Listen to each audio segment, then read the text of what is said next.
Hello everyone, I am Renowned Zero, and today we're going to be talking about actress Ruth Wilson calling out Hollywood and saying that there's no moral backbone and lambasts modern notions of female empowerment. We'll jump into this article here from Bounding in the Comics. Ruth Wilson, who plays Mrs. Coulter in His Dark Materials and Alice Morgan in Luther, called out Hollywood, claiming many in the industry have no moral backbone. Not only did she call out Hollywood for its lack of morals, but she also took issue with the modern notions of female empowerment. Wilson's comments came in an interview with The Guardian's Charlotte Edwards. First, she took issue with some modern notions of female empowerment, specifically the pressure to use Botox and how it is being pushed on younger and younger women to try and create a youthful look.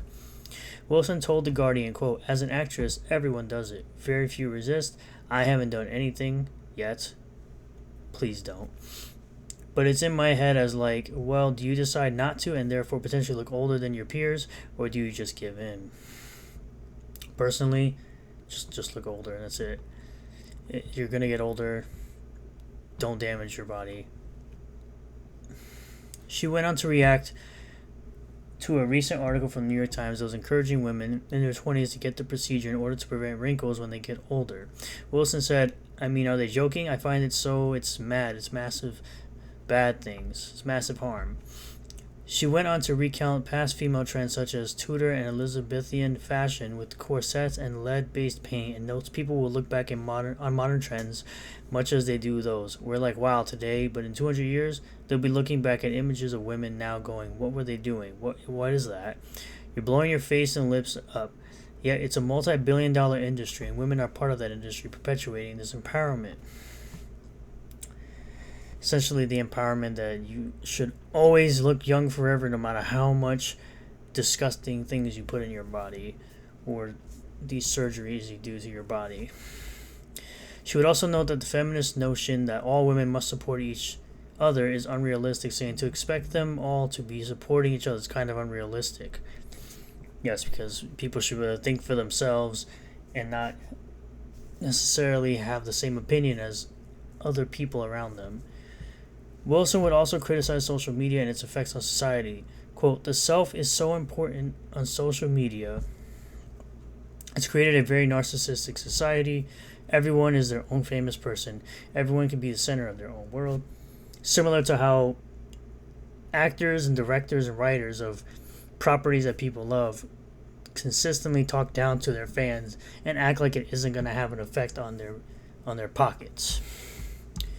But it isn't human. It's a constructed world. It lacks actual connection or feeling," she added.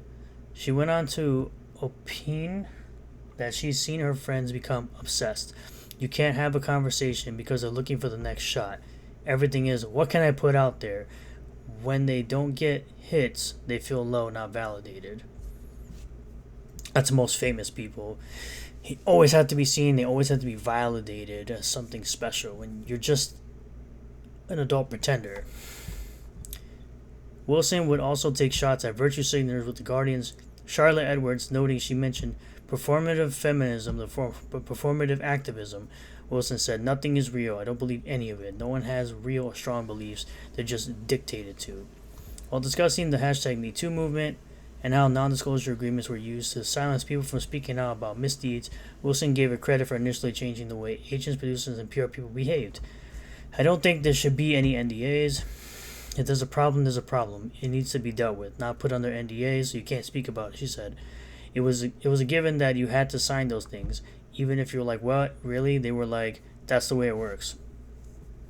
She notes Hollywood was complicit, agents, producers, PR people, in protecting the powerful. Hashtag #MeToo was significant because it was unraveling that. Wilson added it was extraordinary to actually witness Hollywood shift like that.